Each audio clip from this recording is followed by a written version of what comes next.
ये कहानी 1840 में पेश है, जब एक कारोबारी जहाज स्कॉटलैंड से अमेरिका की तरफ अपना सफर तय कर रहा था और ये सफर वो समुद्री जहाज के जरिए कर रहे थे। लेकिन एक रात हम क्या देखते हैं कि वो अपना रास्ता भूल जाते हैं और अपने सही रास्ते से भटक जाते हैं। वहां पर बहुत ज्यादा धुंध भी होती है और उन्हें कोई सही रास्ता नजर नहीं आ रहा होता और कुछ फासले पर जाते ही वो चट्टानों से टकरा जाते हैं और टकराते ही उनका जहाज तबाह हो जाता है। जहाज के टकराते ही उसमें मौजूद सब लोग मर जाते हैं, यहाँ तक कि वो कश्ती चलाने वाला। लेकिन उसमें सिर्फ 3 लोग बचते, जिनके नाम हैं ओलिवर कॉस्ले, जिम बकली और तीसरा शख्स पेरिस। वो लोग एक वुड की बोट में बैठकर किसी तरह अपनी जान बचाने के लिए वहां से निकल जाते। उनके पास एक नक्शा मौजूद होता, लेकिन उनको कुछ भी समझ नहीं आ रहा होता कि वो लोग कहाँ पर, क्योंकि जो नक्शा उनके पास होता है वो जगह उनके पास मौजूद नक्शे में नहीं थी। वो लोग बहुत मुसीबत में थे क्योंकि उनकी बोट खराब थी। वो लोग अपनी जान बचाने के बारे में सोच रहे थे कि हमें जल्द ही कोई सोल्यूशन ढूंढना चाहिए, वरना हम भी सब लोगों की तरह मर जाएंगे। कुछ देर बाद सुबह हो जाती है और अब धुंध भी कुछ कम नजर आती है। वो अपने चारों तरफ देखते हैं तो उनको एक आइलैंड नजर आने लगता है जो उनकी कश्ती से ज्यादा फासले पर नहीं था। वो लोग फौरन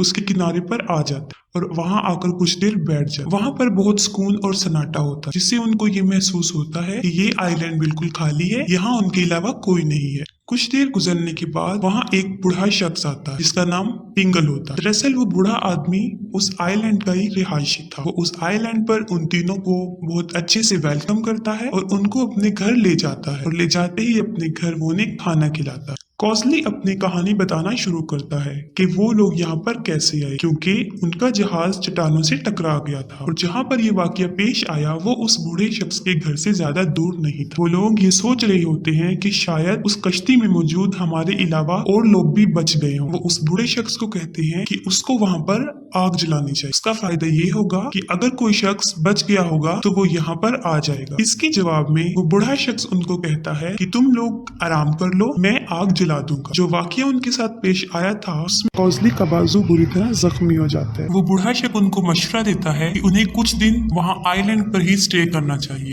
जब तक कि वो पूरी तरह ठीक ना हो जाए, और इस मकसद के लिए वो उनको एक टकलस नामी आदमी के घर लेकर चले जाते हैं ताकि वहाँ पर उनका इलाज हो सके। लेकिन अजीब बात जो हमें देखने को नजर आई कि वो आइलैंड काफी बड़ा था और वहाँ पर तकरीबन 40 घर थे, और उससे भी अजीब बात ये थी कि वहाँ पर सिर्फ 4 लोग रहते थे। वो बूढ़ा शख्स पिंगल, उसकी बेटी कॉरिगन, वो डॉक्टर क्लेम डगलस और उसकी भतीजी लैम्पे। ये बात सुनने में काफी अजीब थी और वो लोग इसके बारे में पूछते हैं। इसके जवाब में डगलस उनको कहता है इसकी वजह ये है कि कुछ अरसा पहले ये आइलैंड बंजर हो गया था और रहने के काबिल ना रहा, जिसकी वजह से सब लोग वो जंगल छोड़कर चले गए। उन्हें बताता है कि हम 4 लोग भी यहाँ पर अपनी मर्जी से रुके और हम लोग यहीं पर रहेंगे क्योंकि हम यहाँ से जाना नहीं चाहते। फिर हम देखते हैं कि अगली रात बकली को कुछ अजीबोगरीब आवाजें सुनाई देती हैं और सब लोगों को उस आइलैंड के बारे में शक होने लगता है। उन्हें ख्याल आता है कि यहाँ पर कुछ तो गड़बड़ है जो वो 2 लोग इनसे छुपा रहे हैं, या कोई और बात भी है जो वो लोग इनसे छुपा रहे थे। उन्होंने ऐसा इसलिए सोचा क्योंकि जब लोग यहाँ पर आए उन्हें सब लोगों का रवैया अजीबोगरीब लगा, खासतौर पे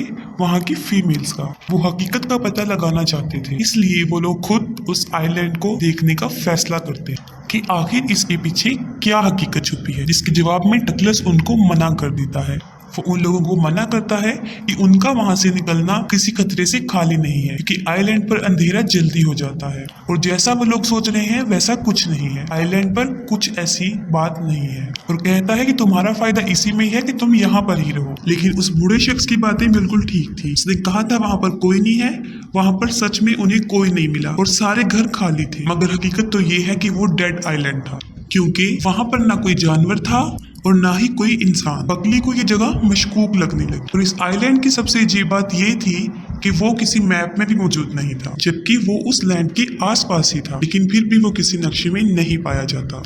पेरिस और बकली इस आइलैंड का पता करवाने के लिए जाते हैं और वो लोग एक दूसरे से अलग हो जाते हैं ताकि वो सही हकीकत जान सके। बकली अपनी मंजिल पर उस मुकाम पर जल्दी वापस आ जाता है जहां वो दोनों मशवरा करते हैं कि हमें वापस यहाँ लौट कर आना है, लेकिन पेरिस वापस जल्दी नहीं आता क्योंकि पेरिस की आईसाइट कमजोर होती है और उसको वहां पर पाँव में मोच भी आ जाती है, जिसकी वजह से वो वहीं पर गुम हो जाता है। लेकिन उससे भी अजीब बात ये कि उसे अपने इर्द गिर्द किसी की होने का एहसास होता है और अजीबोगरीब आवाजें सुनाई देती हैं। उन आवाजों को सुनते ही उसे खौफ महसूस होने लगता है और वो मदद के लिए अपने दोस्तों को पुकारता है, लेकिन वहाँ पर उसकी सुनने वाला कोई नहीं होता। बकली वापस घर आ जाता है और वो अपने दोस्तों को बताता है कि पेरिस वापस नहीं आया, इसलिए वो सब उसको ढूंढने के लिए निकल जाते हैं। लेकिन ठीक उसी वक्त डगलस वहाँ पर आ जाता है और वो उन लोगों को मना कर देता है कि वो अब यहाँ से बाहर ना निकले, उनका घर में रहना ही बेहतर है, क्योंकि अंधेरे में निकलना उनके लिए किसी खतरे से खाली नहीं हो सकता। और वो कहता है अभी तुम्हें घर पे रहना चाहिए, तुम सुबह को अपने दोस्त को ढूंढ सकते हो। लेकिन वो सब लोग बहुत डरे हुए होते हैं कि कहीं पेरिस में कोई मुसीबत में तो नहीं। वो सोचते हैं कि पेरिस को कोई नुकसान तो नहीं पहुंच गया। उनको ये खतरात आते रहते और फिर वही होता है जिसका उनको डर होता है। वो अगले दिन अपने दोस्त को ढूंढने निकलते हैं तो उन्हें पेरिस की लाश मिली और उसकी मौत कैसे होती है कि जैसे उसे किसी बुलंदी से गिराया गया हो। उसके बाद बकली और घोस्ट दोनों का शख्स यकीन में बदल जाता है कि यहाँ पर कोई गड़बड़ है।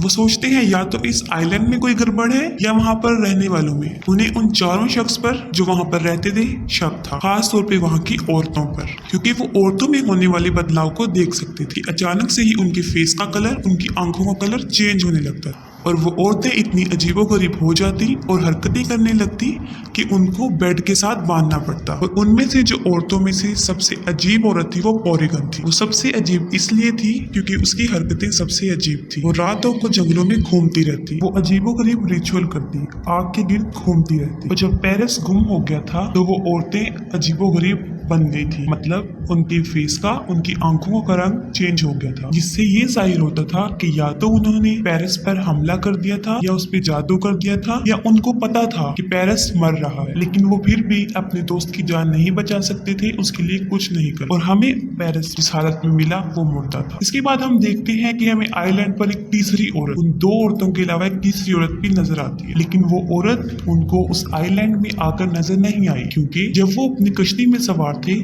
उनको तब पहाड़ों पर रोशनी नजर आई। और जैसा कि आपको बताया गया था उस आइलैंड के बारे में कि वो किसी भी नक्शे में मौजूद था ही नहीं। इस पर कॉस्टली अपनी पेशेंट गोई शुरू करता है, जिसके पेश नजर वो वहाँ पर छानबीन करता है और इसके दौरान उसको वहाँ से एक डायरी मिलती है। उस डायरी में जहाजों का जिक्र किया होता है और उसमें लिखा होता है कि यहाँ पर जो लोग रह रहे हैं वो लोग पहले मौजूद नहीं थे। और उस डायरी में ये भी लिखा था कि उनसे पहले भी जो लोग इस आइलैंड पर आए वो यहाँ पर फंस गए और यहाँ से भी उनका निकलना नामुमकिन हो। वो दोनों दोस्त वहाँ से निकलने का, अपनी जान बचाने का सोच रहे होते हैं। और अच्छी बात उनके लिए ये थी कि उनकी बोट ज्यादा दूर नहीं। वो अपना सामान उठाते हैं और रात को ही उस आइलैंड को छोड़ने का फैसला करते हैं। लेकिन तब रात थी और धुंध बहुत ज्यादा थी और उनको रास्ता भी नजर नहीं आ रहा था। लेकिन उनके लिए बुरी बात ये थी कि उनको वहाँ पर अजीबोगरीब आवाजें सुनाई देना शुरू हो गई। उन्हें ऐसा महसूस हुआ उन आवाजों से कि जैसे उनके साथी मुसीबत में है और मदद के लिए पुकार रहे हैं। इन आवाजों को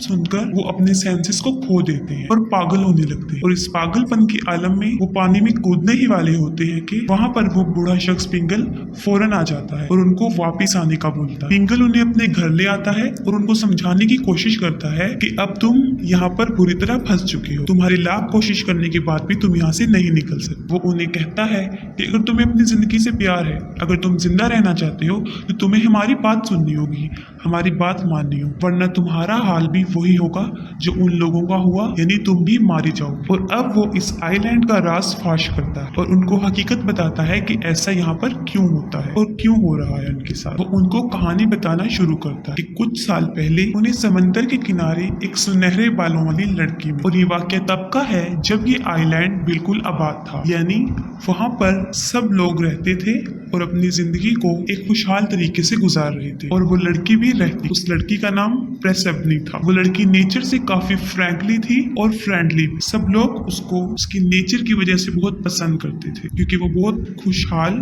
खुशबाश लड़की थी। लेकिन उस लड़की के बारे में हकीकत कुछ और थी। वो इंसानी रूप में एक गॉडेस यानी एक देवी थी। जब से वो इस आइलैंड पर आई थी, इस आइलैंड के हालात काफी अच्छे हो गए। वहाँ पर मौजूद खेतों की प्रोडक्शन काफी ज्यादा तादाद में बढ़ गई और हालात काफी अच्छे हो। इसकी वजह ये थी कि मैंने आपको बताया था कि ये फिल्म एक ग्रीक मैथोलॉजी है। ये कहानी एक ग्रीक मैथोलॉजी है और ग्रीक मैथोलॉजी के हिसाब से वो लड़की एक द गॉडेस ऑफ हार्वेस्ट कहा जाता है। और इसके बाप का नाम ज़्यूस है और हेडेस पूरी दुनिया का देवता था। वो अपनी बेटी को उस आइलैंड पर ले गए और फिर उसके बाद वो वहाँ की ग्रीक बन गई। जब रिबनी वहाँ से चली गई तो उस आइलैंड के काफी बुरे हालात हुए। वहाँ के खेत उजड़ गए और लोग भूख से मरने लगे। हकीकत में वो लड़की इस आइलैंड पर एक आम इंसान की तरह जिंदगी गुजारने आई, लेकिन इस आइलैंड की कहानी का किसी को आज तक पता नहीं चला। और ये सिडनी बहुत खूबसूरत, हर मर्द उसकी तरफ अट्रैक्ट हो जाता है। एक दिन का वाक्य है कि एक मर्द शराब की हालत में उसके साथ बदतमीजी करने की कोशिश करता है और इसके दौरान वो उस लड़की को जान से मार देता है। इसका मतलब हरगिज ये नहीं कि वो लड़की पावरफुल नहीं या वो उसका मुकाबला नहीं कर सकती, क्योंकि उस वक्त वो एक इंसानी रूप में थी, इसीलिए अपने प्रोटेक्शन के लिए वो कुछ नहीं कर सकती। लेकिन उसके मरते ही आइलैंड पर जवाल आ गया, कहत आ गया, लोग भूख से मरने लगे और वहाँ का सब कुछ बंजर हो गया। और उसके बाद उस आइलैंड के मर्द आहिस्ता आहिस्ता मरने लगे, वो भी वहाँ की औरतों से। वो अपने ही औरतों के हाथों मरने लगी, क्योंकि वो लड़की अपना बदला नहीं ले सकी। इसलिए वहाँ पर रहने वाली औरतें अपने आप पर बेकाबू थी और अपने बाप भाई बच्चों का किसी की पहचान नहीं रखती थी और उनको जान से मार देती थी। और जो लोग यहाँ पर फंस जाते वो यहाँ से नहीं निकल पाते और जो लोग यहाँ से निकलने की कोशिश करते उनको जान से मार दिया जाता। यही वजह है कि ये आइलैंड बंजर है, क्योंकि जो भी यहाँ पर आता वो मारा दिया जाता, क्योंकि गॉडेस का कंट्रोल औरतों पर ज्यादा था। और इसी वजह के पेश नजर उन 4 लोगों को वहां पर जिंदा रखा गया ताकि ये कर्ज आइलैंड पे हमेशा बरकरार रहे। और जो भी जहाज वहां से गुजरता वो इस आइलैंड के कंट्रोल में आ। उसके बाद ये होता कि वो जहाज तबाह हो जाता और उसमें लोग मौजूद मर जाते, और ऐसा कई सालों से होता आ रहा है। यानी उनके लिए यहाँ से निकलना नामुमकिन हो गया, तो अपनी सारी जिंदगी इस आइलैंड पर ये कैद की तरह गुजारनी पड़ती। और यकीनन कोई भी शख्स ऐसी कैद की जिंदगी को पसंद नहीं करता। वो बूढ़ा शख्स उन्हें इस आइलैंड की सारी हकीकत बताता है, जिसको सुन के वो काफी शॉक्ड हो जाते, लेकिन वो फिर भी वहां रहने को तैयार नहीं होते। और तब उन्हें पता चलता है कि उनका दोस्त भी उन औरतों के वश में आ गया था। इसके बाद बूढ़ा शख्स उन दोनों की हेल्प करता है वहां से निकलने की। वो उन औरतों को बांध देता है ताकि वो उसके ऊपर अपना जादू न करे। लेकिन ये कर्ज इतना पावरफुल था कि घोंसले भी वहां से नहीं निकल पाता और उस पर भी जादू का असर हो गया था और वो भी पानी में डूब जाता है और मर जाता है। इसके बाद जो आइलैंड की औरतें थी वो इस सारे मामला से तंग आ चुकी थी और वो खुद को मार देती हैं, जिससे प्रिसिपनी यानी उस लड़की की पावर उस आइलैंड पे कम हो जाती। और किसी को आज तक ये पता नहीं चला कि घोंसले को समंदर में जिंदा पाया गया या नहीं। और इसी तरह वो आइलैंड एक हिस्ट्री बन के रह गया।